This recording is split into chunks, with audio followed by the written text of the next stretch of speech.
At this time, can you please help me make welcome Raheel Raza from the Muslims Against Anti-Semitism.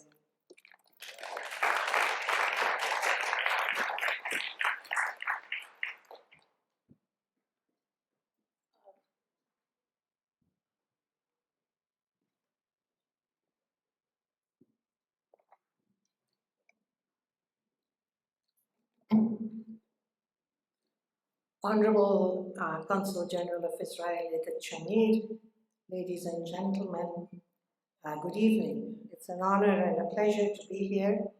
Thanks to my brother Majed El Shafie for setting up this important task force.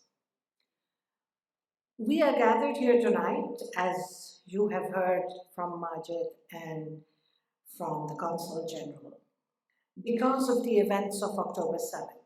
When the terrorist organization Hamas launched a barbaric and horrific attack on Israeli civilians, brutally murdering men, women, and children, and taking hostages. Our lives have not been the same ever since.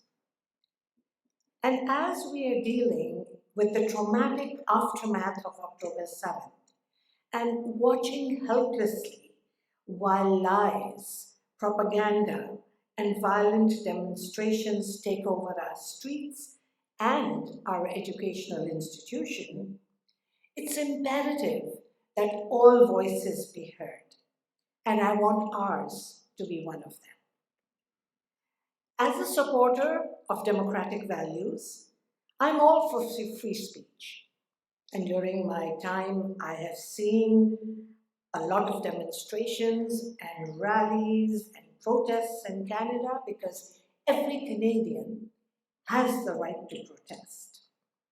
What they don't have the right, I believe, is to promote hate and to promote the annihilation of another people, to dehumanize another people, and that is never, ever acceptable.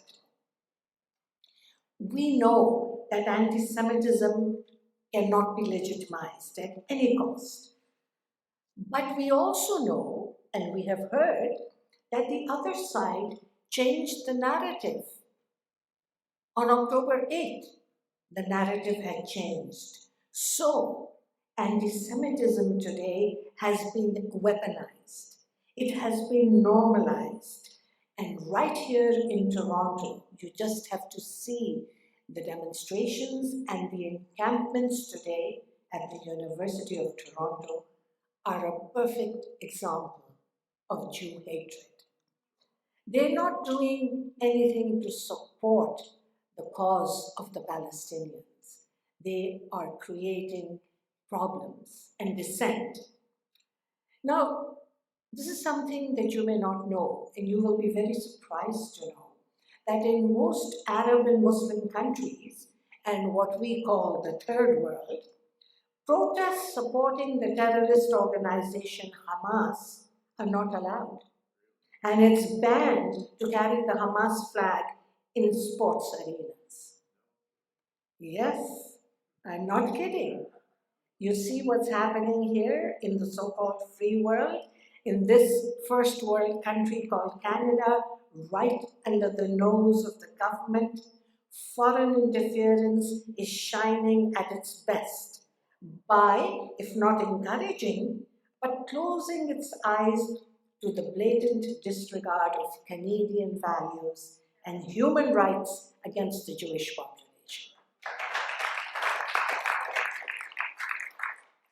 As well, it's important to keep in mind who is actually demolishing Palestinian rights.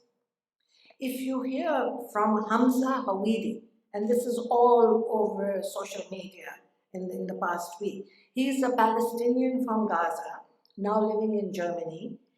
He says that these demonstrations at universities are not doing any good for the Palestinian cause. He, of course, says much more, and we had arranged for a video truck to bring that message to the University of Toronto because it's a message of peace. And this is one of their own speaking to their own, but we were not allowed. No, the demonstrations are allowed, the encampments are allowed, but we were not allowed. So we know that due to woke culture, we are giving in to certain ideologies that don't bode well for democracies and civilizations. And it's important for us to remember that this is not just a threat to the Jewish community. This is a global challenge, and it is a war of civilizations. These protesters today are not in support of any country or any people. They only support one four-letter word, and that is hate. And we should never allow that to enter our vocabulary.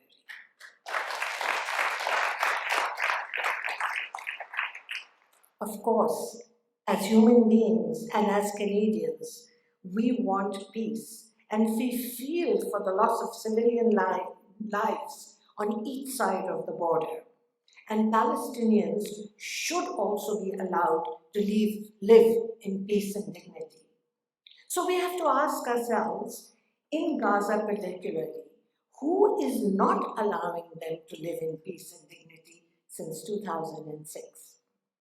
Is it Israel, or is it Hamas that has brought misery to their lives by amassing weapons and being played in the hands of Iran, the puppet master? Iran, who punches its own population with an iron fist and brainwashes them from kindergarten to university through volumes of hate literature by the Muslim Brotherhood, ironically supplied by agencies of the European Union, no less.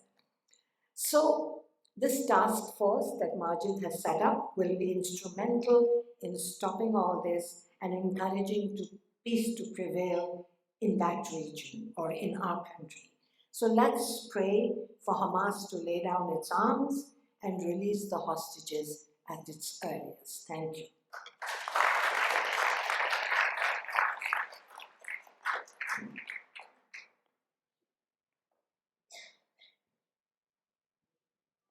Maybe as she's going down, let's put our hands together again for Raheel Raza. Are you all learning something tonight? Okay, wonderful. That's what it's all about.